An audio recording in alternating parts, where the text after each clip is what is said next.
Imagine this: two Venezuelan submarines, ghosts in the deep, silently hunting what they think is a lone American intruder in their backyard waters.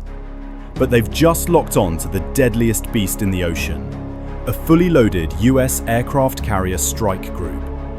One misguided torpedo later, and the Caribbean nearly erupts into chaos. What happens when outdated intel meets unbreakable US resolve? Buckle up, because this near-miss story will have you on the edge of your seat.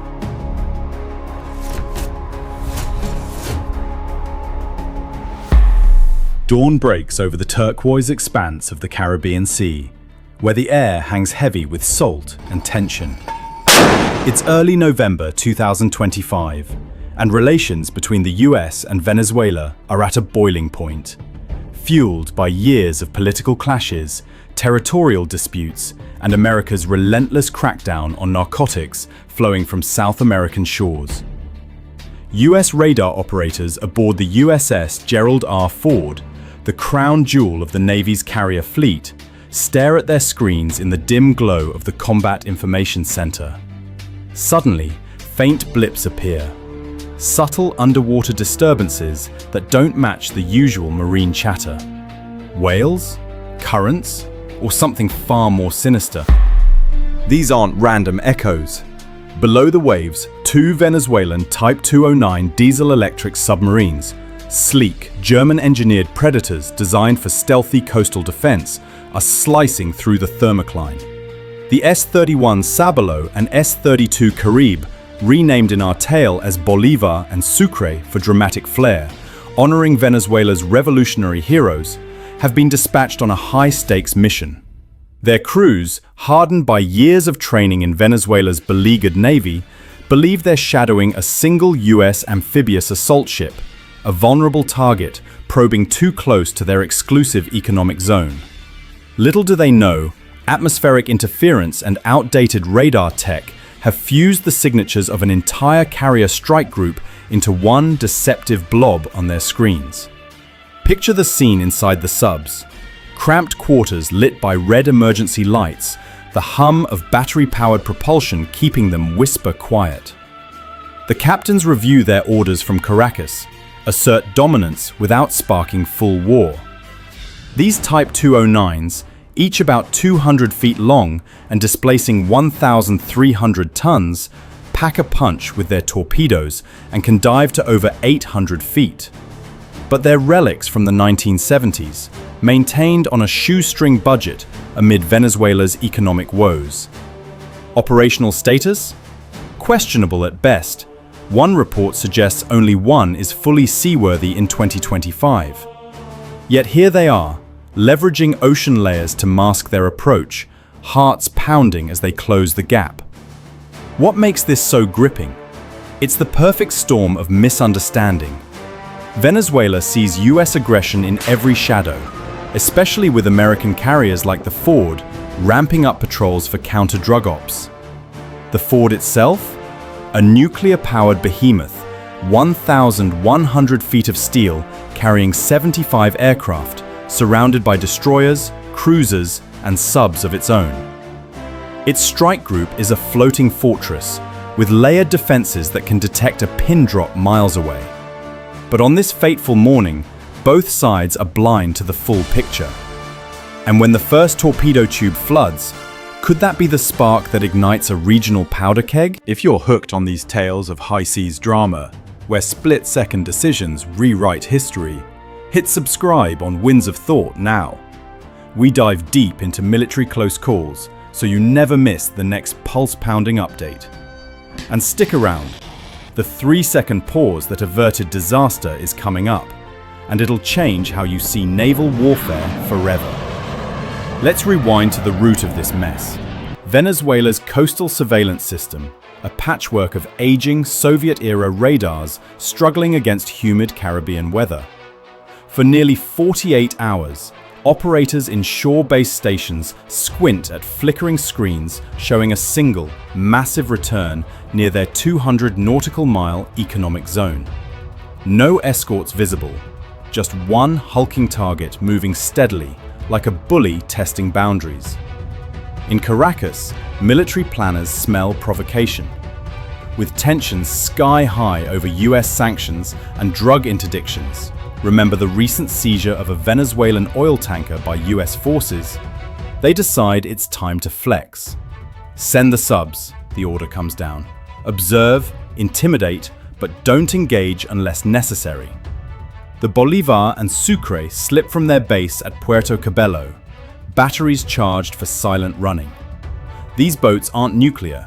They rely on diesel for surface charging and electric motors for stealth dives, allowing bursts of near invisibility. Crews train rigorously for asymmetric warfare, hiding in coastal shallows, using terrain to evade sonar. As they advance, passive hydrophones pick up intense surface noise. Thumping rotors, clanging decks, the roar of jet engines warming up. Matches the profile, the sonar tech whispers. One big assault ship prepping helos. They reduce speed to a crawl, creeping to 3,000 yards, the edge of torpedo range. Hearts race, sweat beads. The air grows thick with anticipation. Then, the pivotal moment. Bolívar's captain, a veteran of Venezuela's Naval Academy, nods gravely. Load tube 1. Shallow runner, warning settings only. This isn't a kill shot, it's a diplomatic jab, a torpedo programmed to run short, surface, and detonate harmlessly, signaling, "We see you, leave." But in naval doctrine, intent matters less than action. The tube hisses open. Water floods in. Whoosh! The weapon streaks out, its propeller cavitating with a telltale whine that pierces the thermal layer. To the Venezuelan crews, it's textbook. A measured response adhering to rules of engagement, avoiding escalation while showing resolve. But up top, in the US strike group, that whine hits like a siren. Alarms blare across the Ford's escorts, Arleigh Burke-class destroyers with AN/SQQ-89 sonar suites that can classify threats in seconds. Torpedo in the water! Bearing 180, closing fast! The operations room erupts. Officers bark orders, screens flash red. The carrier, with its 5,000 crew and air wing of FA-18 Super Hornets and E-2 Hawkeyes, veers sharply to starboard, engines thundering to max speed. Destroyers fan out, dropping Nixie decoys, towed noisemakers mimicking ship signatures to lure torpedoes astray. Meanwhile, MH-60R Seahawks, the Navy's anti-sub choppers, roar to life on the deck. Pilots strap in, dipping sonobuoys and prepping Mk-54 lightweight torpedoes. The tension is palpable. Imagine being that sonar operator, ears glued to headphones, parsing every ping. The strike group's doctrine is ironclad. Any torpedo launch is a hostile act, depth or fuse be damned. Why? Because assumptions kill. Historical flashbacks race through minds, like the 1982 Falklands War, where a single sub sank the HMS Sheffield or the USS Cole bombing in 2000. Here, in the Caribbean, a hotspot for US-Venezuela friction, with recent patrol boat harassments and subsurfacings, the stakes couldn't be higher. But as the torpedo races on, will it hit or reveal the truth in its wake? 30 heart-pounding seconds tick by. The weapon reaches its limit, internal charges ignite, and boom! A muffled underwater explosion sends shockwaves rippling through the fleet. Hulls shudder. Sonar scopes blank out momentarily from the pressure wave. To US analysts, this matches a warshot's terminal phase. Launch, run, detonate on miss. Hostile confirmed, the call goes out. Weapon systems lock on the two subcontacts, now classified as threats. ASROC rocket torpedoes prime in VLS cells. The air wing scrambles jets for overhead cover. Enter the hero of this tale, the strike group commander, a seasoned admiral with decades at sea. Rules allow immediate retaliation. A torpedo launch justifies force. Fingers itch on triggers, but he pauses. Hold for confirmation, he orders. 3 seconds, that's all. In those eternal moments, sonar techs scan frantically. No second launch, no acceleration spikes, just silence, and the sub's faint props fading away. "It's a dud run, warning shot," someone ventures. The Admiral nods. Weapons hold, track and monitor. Restraint wins the day. Why does this matter? In a region boiling with incidents, like Venezuelan patrol boats shadowing the ford just weeks prior, or US subs surfacing off their coast, this choice prevented escalation. A single misfire could have drawn in allies, disrupted oil shipments, or worse. In the deep, silence isn't weakness, it's the ultimate weapon. Down below, chaos in the Venezuelan subs. Their hydrophones explode with activity, US screws churning, active pings bouncing, helo dips probing. "Madre de Dios," a crewman mutters. "It's a full carrier group." Realization dawns. They've poked a hornet's nest. Captains order emergency dives, slipping below the thermocline where temperature gradients bend sound waves. Props slow to minimal. They ghost away, praying the Americans don't pursue. They don't. The US tracks them to the horizon, then stands down.